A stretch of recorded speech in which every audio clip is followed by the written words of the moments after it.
Welcome everyone. Thank you for joining us today. So let us begin our session with a wonderful quote. For rural women, access to healthcare isn't a luxury, it's fundamental rights.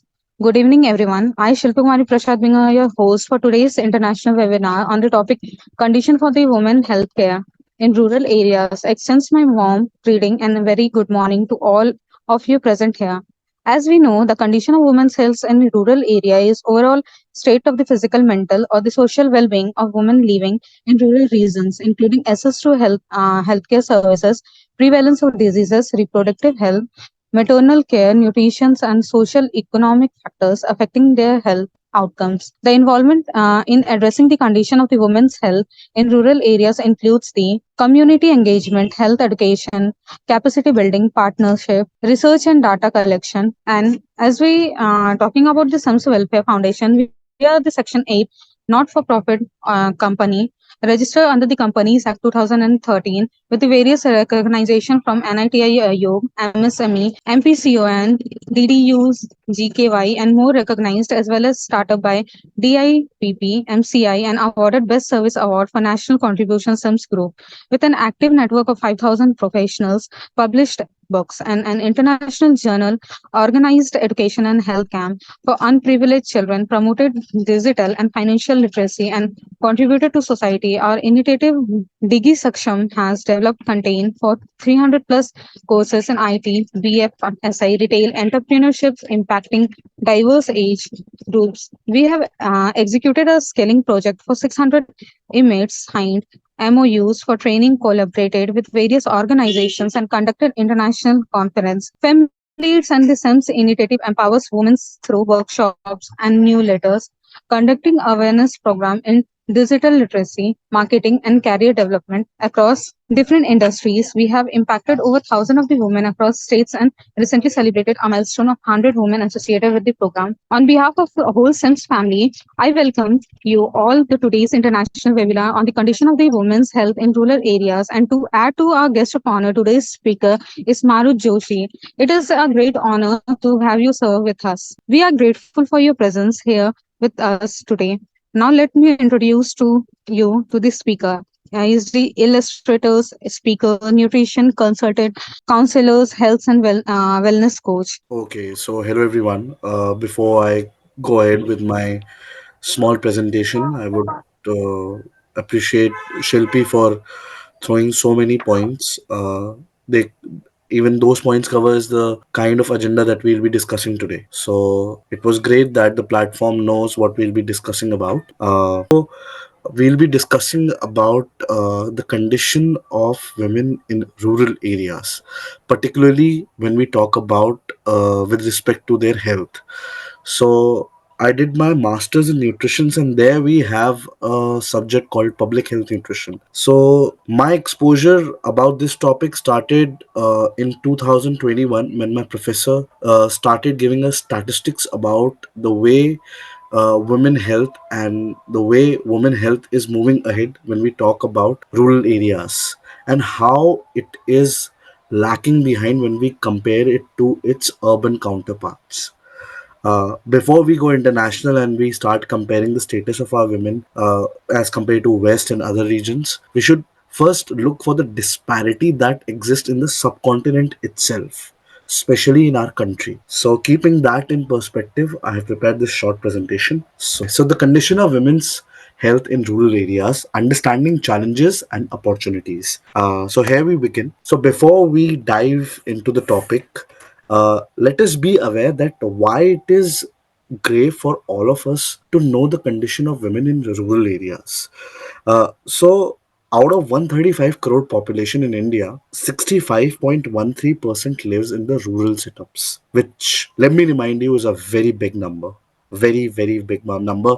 So if any platform talking about women empowerment, they should consider this number. They should consider this number because it's a huge chunk, and women constitute 48% of total rural population, which is again a big number. And 74.8% women are agricultural workers. So we know that this is the land of agriculture. Agriculture is one of, it's not one, it's the main forte of this country. So there we have our reasons to discuss this and to be aware of the conditions. Now, the world works when it comes to data. How it would be helpful for the entire nation, for each and every one of us, if we start putting efforts in improving women health, particularly in rural areas. So here are few pointers. Health equity. So women in rural areas often face significant disparities when it comes to accessing basic healthcare services compared to their urban counterparts. Addressing women's health in rural areas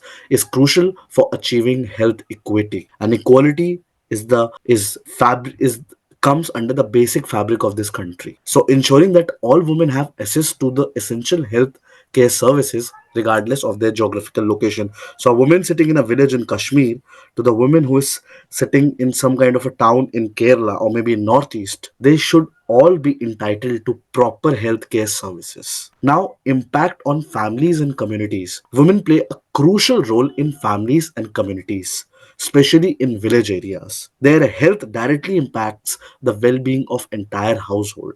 Improving women's health in rural areas can lead to healthier families and communities, contributing to overall social and economical development in that region. So this is something. This is that arrow which are going to hit multiple targets. Sorry to put this thing in this manner, but it is truth. It is that how it functions.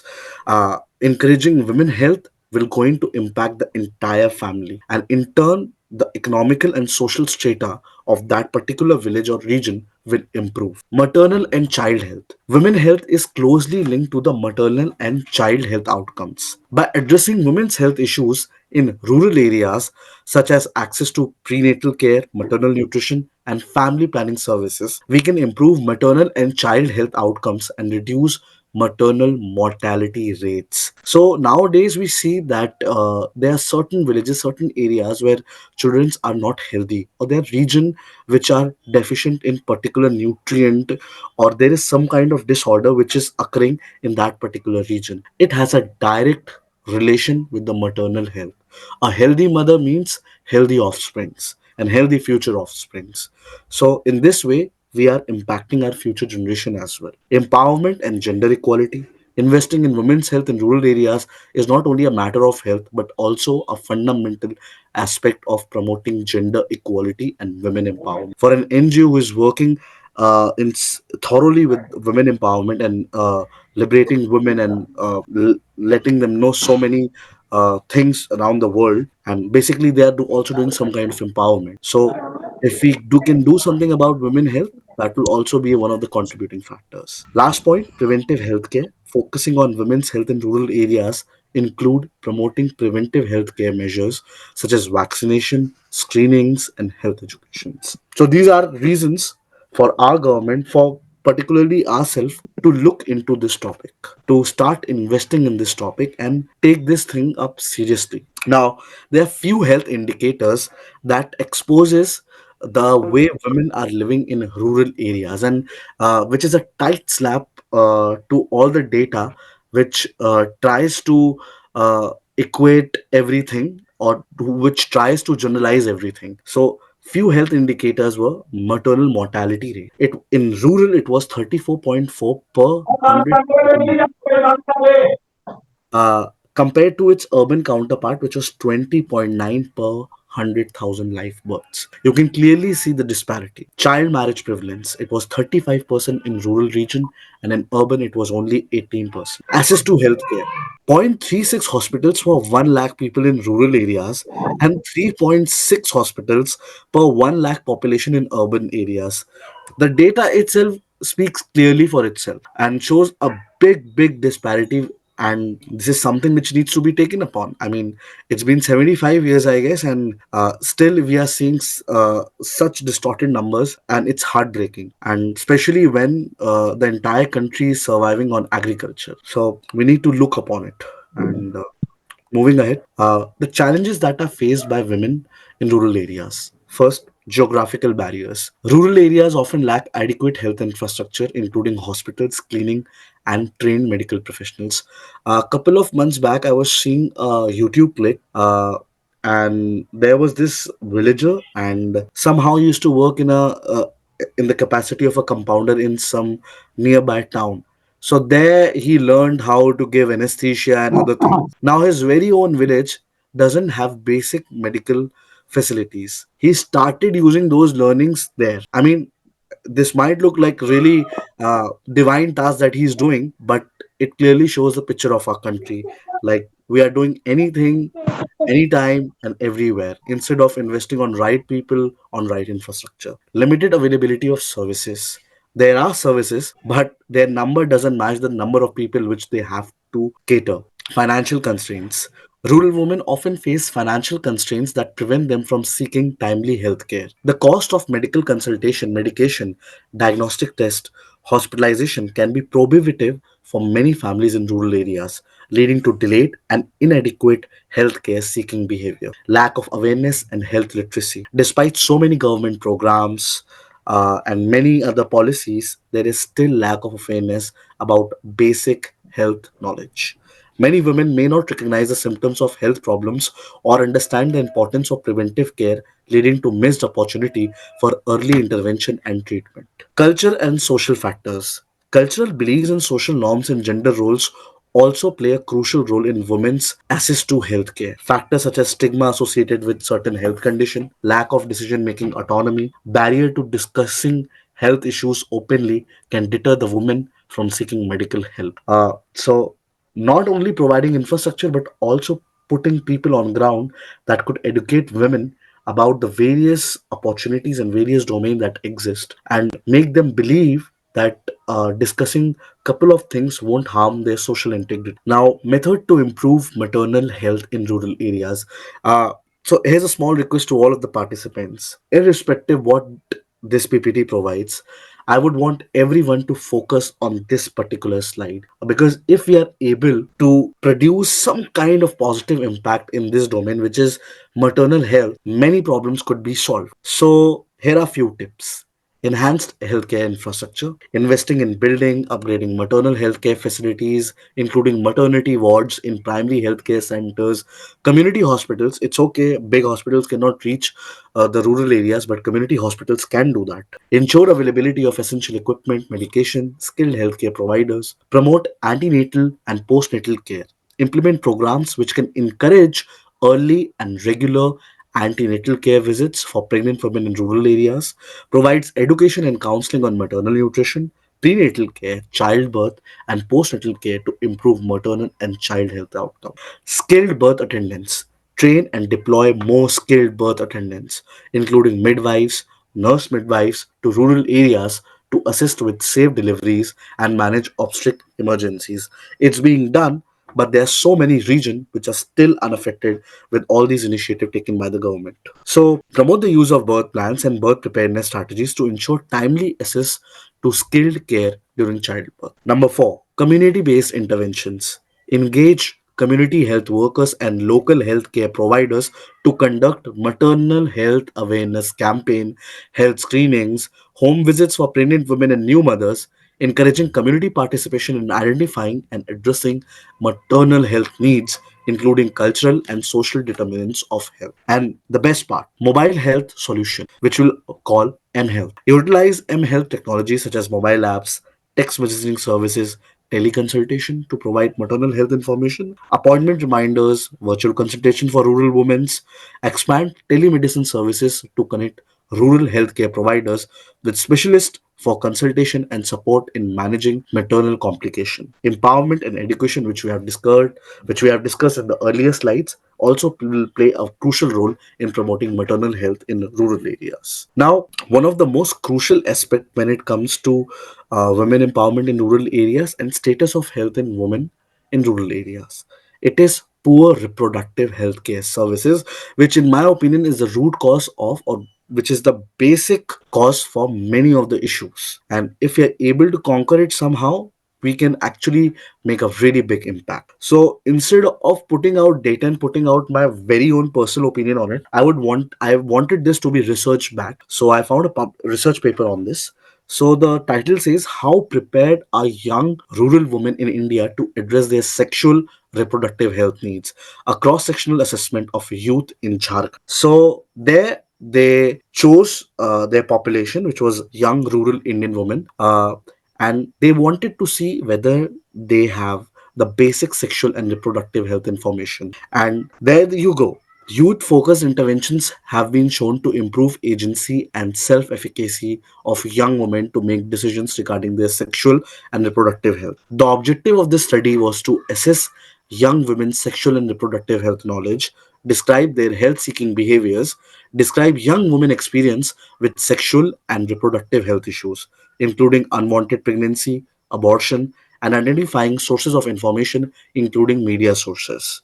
Now, for this particular study, they employed 1,381 married and unmarried women. The age group was ranging between 15 to 24 years. Now, the results were quite astonishing because despite national policies and married participants who were like really married and young and bore children early, women achieved low composite scores on knowledge around sex, pregnancy, contraception, and abortion knowledge. Around 3% of married young women reported experienced induced abortion. 92% of these women used private or illegal providers.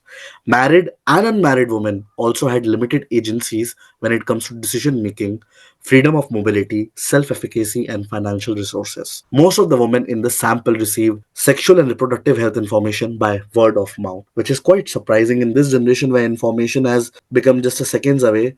People are still getting educated when it comes to sexual and reproductive health through word of mouth, and we know what kind of distortion it has unless until it is coming from a trained medical professional. So conclusion: lack of knowledge about sexual and reproductive health in this context indicates that young rural Indian women would benefit from a youth friendly sexual reproductive health intervention to improve the woman's self efficacy and decision making capacity regarding their own health.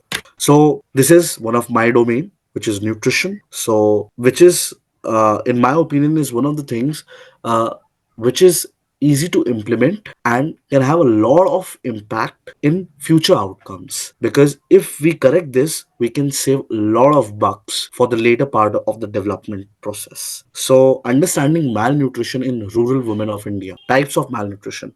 So malnutrition doesn't mean that person is thin and his ribs are visible and he has corrosive hairs.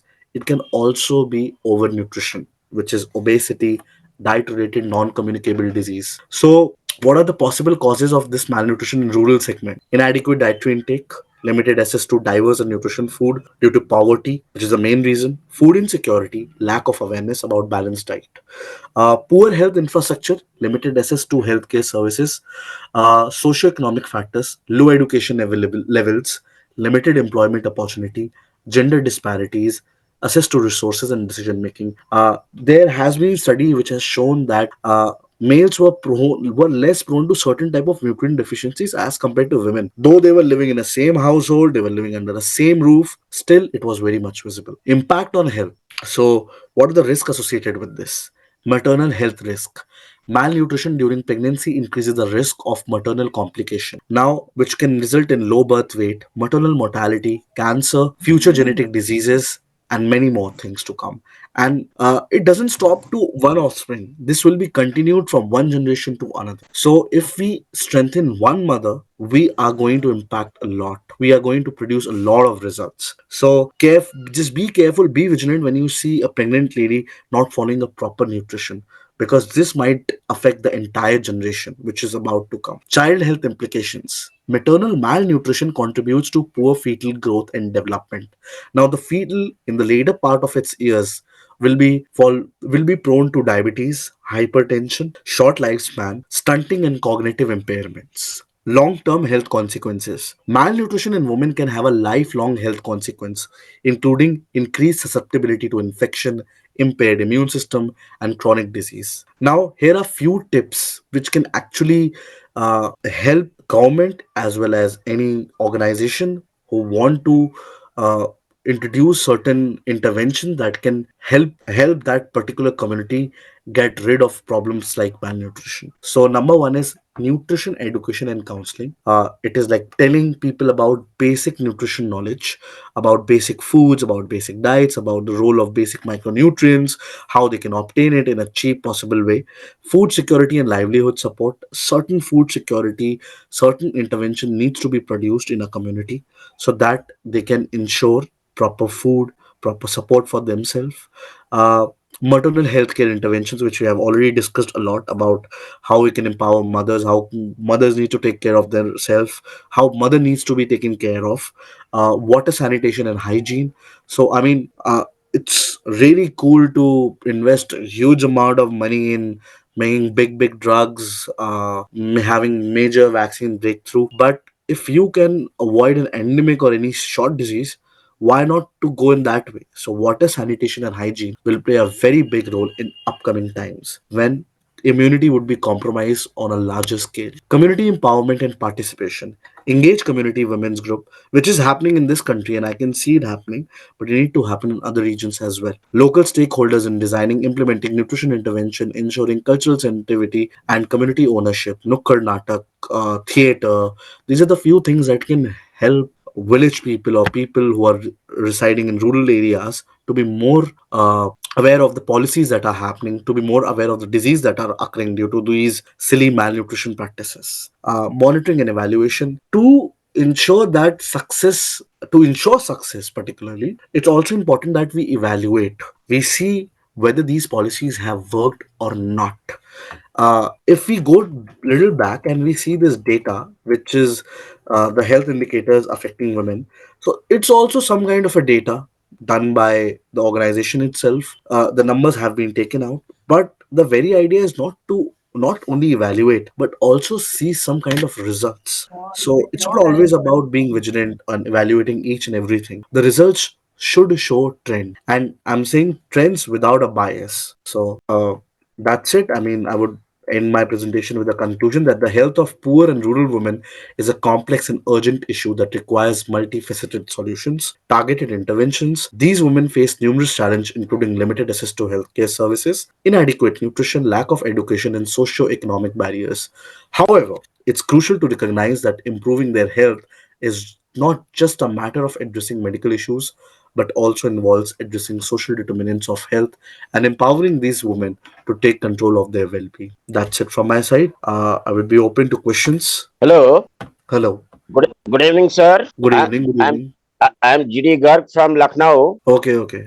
Hello, sir. Even I'm in. My question is, Yeah. we can give the nutrition education and counseling also, but if the condition of woman is very poor, they are not able to afford to buy the proper things. Then what is the use of counseling? In fact, See. Can you repeat your name, please? Ghanshyam Das Garg. Okay, Ghanshyamji. So, see, counseling doesn't mean endorsing certain kind of supplements, certain kind of interventions. For instance, if you come to me and you come from a really poor economical condition, and you are somebody who is facing hard time to gather even to gather bread for even two times a day. So I won't be recommending you a really fashionable supplement, a really expensive diet. I would help you fixing your basic lifestyle habits, which can have impacts on your economic scale as well, such as giving you suggestions which are easily available. And nowadays there's so many policies in which government of India itself are distributing vitamin C and multivitamin for free of cost. So food counseling or nutrition counseling doesn't mean that we start recommending expensive strategies to people who are coming to us. It's like fixing their life under the umbrella of their daily activity and whatever they are doing in their daily chores. That's it. Yeah. Sir, is this possible to give a counseling to the rural women if I think maybe they don't accept it like that. Yeah, so when we see the work of Anganwadis and when we see the community hospitals, when we see the public health interventions, which are particularly coming from the government side, it should also have a nutritionist on board. You doesn't do a private kind of a counseling when it comes to rural areas. You go for other sources of mass communication. nutrition. So for a guy who is sitting in some city having using 4 or 5 thousand rupees smartphone and seeing reels, so that guy can gain information from that. But when it comes to a person who is living, for instance, in UP East, in some gaon, in some village, and there, though nowadays even they have a lot of internet networks, but in case if they don't have, how are you going to spread knowledge about it? You'll go for a nukkad natak, you'll go for a community theater, and counseling would be a sub part of it. And in that way, that person will get to know about the basic hygiene about nutrition, basic preventions, and basic techniques that he or she can employ when they go back to their house. So in this way, counseling can happen. I would prefer that there should be a mass level counseling when it comes to rural areas, instead of calling a single individual inside a cabin and then you start explaining them about each and everything. So that's it. Thank you, sir. Thank you, sir. One more question. Is Yes. mobile health solutions possible for the villagers? Yes, it is possible, and in upcoming times, it will be the only solution because in current state, when 5G has arrived, most of the work is happening on digital medium. Government is trying to pause and to eradicate each and every kind of offline work. Internet speed is increasing. It's striving to give smartphones even to tier 3, tier 4 cities.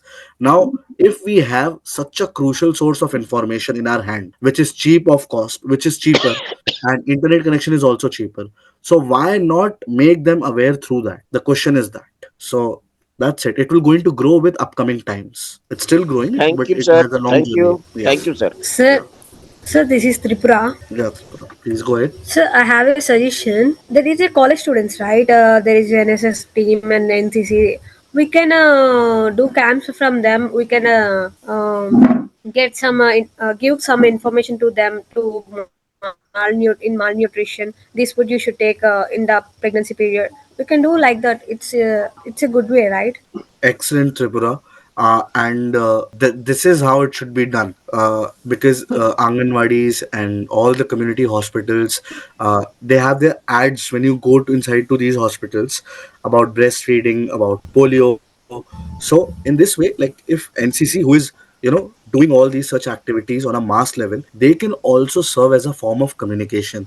Now I see this as an amalgamation or a mixture of mass communication and nutrition counseling. So definitely a group or a community or a scout, if we talk about NCC, who is going Yeah, into like NCC, who NSS is scouts and guides. yeah, so they have a bigger reach. They can do this, and they should be doing it. They can make this as a part of their summer campaigns. They don't have to do it religiously, but what they could do is whenever they go for their parade, for their activity, they can be deployed for such events. And the idea is to do a collective good for the country. So, educating people about food nutrition, about basic science is also doing good to the country itself. So yeah, definitely great idea. I must say, very good. Yes. Yeah. That, what are the unique mental health challenges faced by the women in the rural communities, and the sources are available, and what all sources are available to support them? Okay. Okay. So right now I cannot provide you sources available. I can provide you Mhm. research papers if you ask for that later. But I'll be sharing like what are the mental traumas which a woman in a Mhm. rural region face. That would be the right term. If we talk about, I'll give you an example. If we talk about a girl who stays in South Mumbai, and then there is a girl who live in some village of Maharashtra. Now, one belongs to an urban household, upper middle class group. Both the parents are educated, earning 2 lakh rupees a month. And then there is same age group girl in the village area. Father is doing farming, mother sometimes going to do household chores, and also doing some little work here and there. Now I'll tell you a disparity that exists in the mental status of both these girls. The one in the village will going to be conscious about whether her father can afford her education, number one, whether her father will be marrying her off soon, or whether she'll get plenty of time to think about her. Number three, she's going out late at night, walking on the streets. She wants to see a movie, she wants to eat with her friends, she wants to go out. So these three things produces a lot of fear. If I ask you that you will have to face these three things, You might not want to go into that region. You might not want to experience 1% of that. So these are the few mental traumas which rural women face due to the disparity in wealth, due to the disparity in basic health communication, basic health education. The one who is residing in the urban areas will never face this, or they will face, they have their own set of challenges, and all due respect to that, but this is the mental trauma which a person face. I mean, still after 75 years and after so much of advancements, if any person out there, even the girl, boy, whosoever it is facing these kind of traumas, then we need to deeply introspect, like what kind of things we are doing and where we are moving ahead. You're not audible. Okay, sir. So my second question is that what are the main challenges one faces in assessing sanitary product in the rural areas during their periods? Sorry, can you come up with this again? Yeah. What are the main challenges the woman faces in assessing the sanitary products in the rural areas during their periods? Okay, so like from a public health standpoint, I would say that still there is use of kapada, clothes, and other kind of hacks in the village area, and government has ensured that they can properly educate these people through community social workers that they can use sanitary pads. And I guess it's the lack of information which is there in the rural region. As a result, this exists. Can you? I hope this answers your question, or is it something else? No, no, no. It's like that only. Okay, okay. Yeah, sir. So I Okay, mean, there sir. is like lack of information, but Yeah. yes, it's one of the another challenges which we are seeing ahead, and this is something which needs to be tackled because this can become the source of various diseases, various threatening diseases, and it will going to impact people on a much larger scale. I mean, one cannot imagine the intensity of this kind of uh, shallow information can be really huge. It can have a lot of like a huge impact on our society, so we need to take care of this. It can be the source of many diseases, in my opinion. Yeah. Yes, sir. Okay, sir. My next question is that how do limited healthcare services in the rural areas affect women's ability to manage the menstrual related health issues? Okay. So menstrual issues. This is something which needs to be taken care upon uh, when women is in the age group between 13 to 18, even little before if it's possible. So now there are not proper set of community and social workers on ground. They're not proper facilities. Even the government schools in which they are going lacks the credible facility who can be the first source of exposure when it comes to challenges during menstrual cycles, the basic information during menstrual cycles. The only source of information is their mother. And the irony is the mother has been also exposed to information through this system only. She is not different from any other person. She has also gone through this word of mouth kind of a knowledge. So employing proper community service professionals, health professionals, social workers, and NGOs should do. Even I would encourage public and private partnership in this particular domain so that it can be done at a really faster rate. So in this way, girls can be educated properly about their maternal, about their menstrual cycles, about the menstrual phenomena, without stigmatizing it and without making a fuss about it, without and also not paying attention to the forged and biased knowledge which exists in our society. So yeah, that would be the solution. Okay, sir. S- Sir, Yeah, yes, sir. I have another question. Uh, please go. yeah, the personal hygiene thing is not much known about the peoples in the rural area. So, can you suggest some way to let them know about the personal hygiene so that if they take care of themselves, they can able to take care of their child also. Okay, I would say something which might be a little bit contradicting. So, actually, in urban regions, you see a lot of, not a lot of, but in certain areas in the urban region, they do not have proper sanitation. They do not have proper roadmap to build a city. Water clogging happens. Most of the dengue cases come here. Improper garbage disposal. But when you go to the village, I see the very basic knowledge to how to handle sanitation and garbage is slightly higher than when it comes to urban people. So personal sanitation or personal hygiene is not an issue. It's basically, I would say that in my opinion, any culture, if they want to thrive, they need to adopt few good things from the external world to so that they can run on a similar pace. So this is what rural areas needs to do. They need to adopt few things so that they can come at par with their urban counterparts and even go beyond them, because their empowerment is more crucial. So their personal hygiene is not that rigged up part. It's basically the reluctance towards a scientific attitude and aptitude. So I mean that's it. I mean if they do it, there is no problem there, because you have clean environment there, pollution free environment there. Better, fitter people are living for a long period of for like really really like long period of years. And I mean people look Okinawan lifestyle, Japanese lifestyle, that they live for 107 years. Go to a bloody village. There, people are eating gluten-free grains right from childhood, and they're living for years. So, I mean, there is a lot of potential. Yeah. How can cultural norms and beliefs impact women health seeking behavior in the rural areas? It does. It does. It does.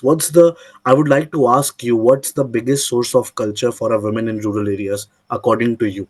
What do you think? वो culture Like, जो है, like that culture where a girl in a rural region, where she is driving her culture from, in your opinion? You tell me that. okay, like,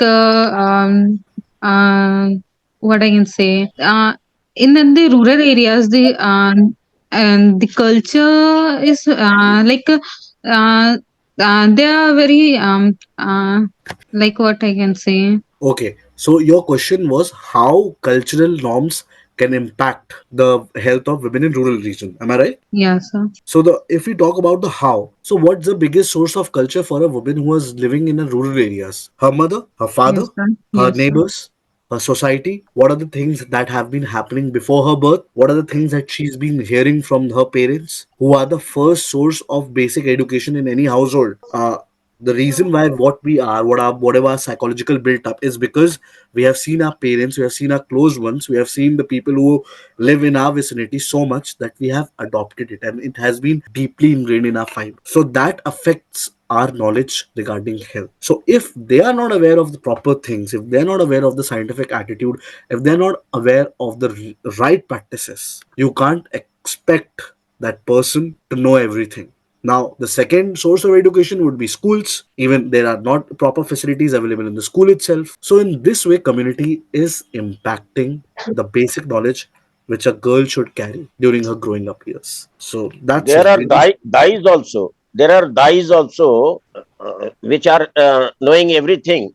What should be done with the child? What's how to produce the child? Yeah. They teach dyes actually. They guys, yeah, I was reading a research paper. You are actually very right. There is a disparity. एक ही Yeah. घर में, like people are staying in one household. The guy is getting more education. The guy knows more, and same his sister doesn't know much of the things, Yeah. and it impacts the way both are living.